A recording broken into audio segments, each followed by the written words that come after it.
Very warm greetings to everyone. This is Suhasini, Assistant Professor, Department of Computer Science and Engineering, R.M.D Engineering College. This video lecture is on the subject Software Development Practice. In Software Development Practice, we have HTML part. So, I'm going to discuss about how web works, what is client and server-side programming, and the difference between the client side and the server side.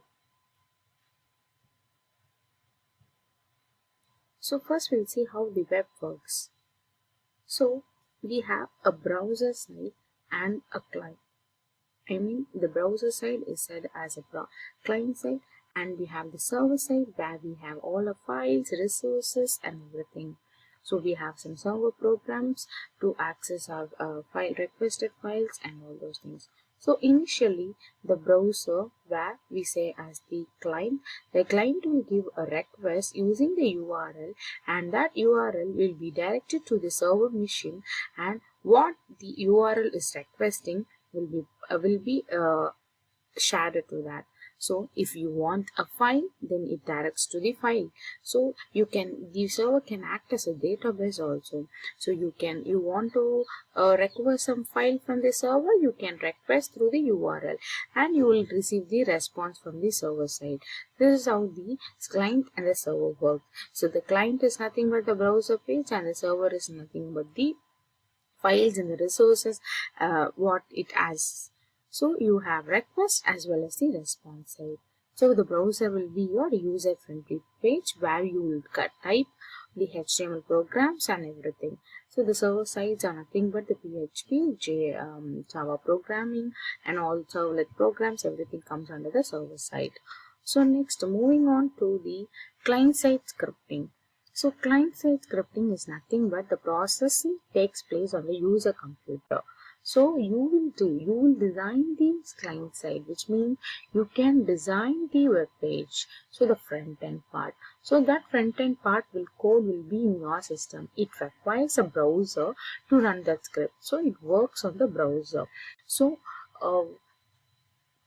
these scripts are typically embedded into the HTML text, and the client-side scripting may be utilized to check the user's form or problem before submitting it, and to change the content based on the user input. So where it's like you can give your inputs in the browser page, which is your HTML program page.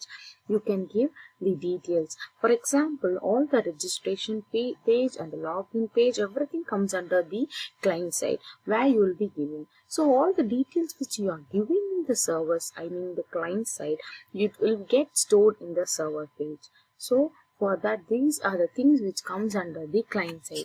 So the web needs three components, right? So one is client, database and the server. So the client side is nothing but the browser side where the user gives their information in the browser page. So this client side scripting will be significantly reduce the server demand as well. So it is intended to be utilized as a scripting language with a web browser as a host program. So this is what the client side. And when we go to the server side, we have a server side scripting like JavaScript, JS. Next is Java programming. We have PHP and also many more. So it will create a code that may run on the software on the server side. So in other words, we can say the server side scripting is any scripting method that may operate on the web server. So it will give the response based on the request received from the client side. So at the server end, the actions such as website customization, dynamic changes in website content, response creation to the user request, database access, and many more are carried out. So similarly, the server-side scripting creates a communication channel between the server and the client. So nothing but the request and the response method. So next, this is a simple diagram. So we have a client and the server. So the client will give the request and the server will respond to the request. So these are some of the comparisons made. So we have features like primary function, usage, processing, security and running.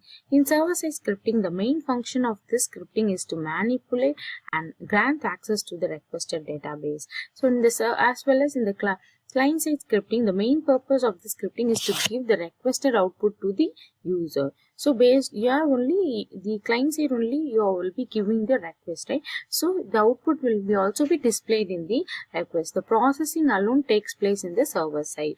So the next is users feature. It is employed at the back end. As I said, the server side is a back end and in the client side is a front end.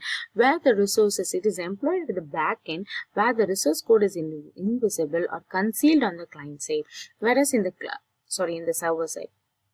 Next, in the client side, it is utilized at the front end, which users may review through the browser. Next, when coming to the processing, it needs server interaction. Yes, of course, it needs some server interaction. Only then the response can be created for the particular request. It does not need any server interaction because the client is only deals with the user. It does not need any server for interaction. Only after submitting the request it goes to the server side.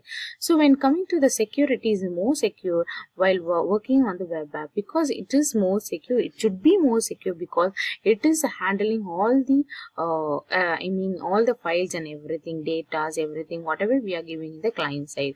So when coming to the client side scripting, the security is less due to the code accessibly offered to the client. Running is the next feature. It executes on the web server, right? So similarly, the client side scripting, it executes on the remote computer system.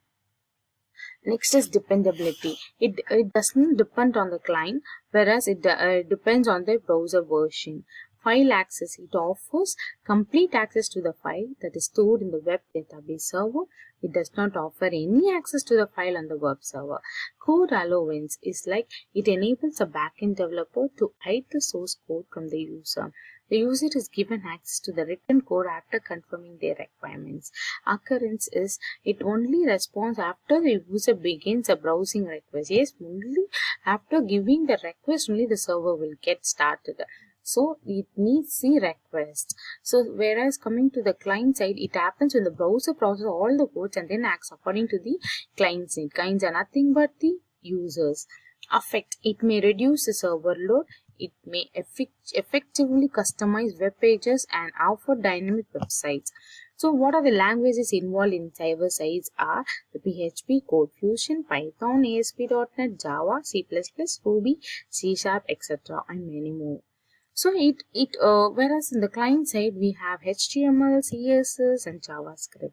So these are the differences which has been compared with server side scripting and the client side scripting. Thank you.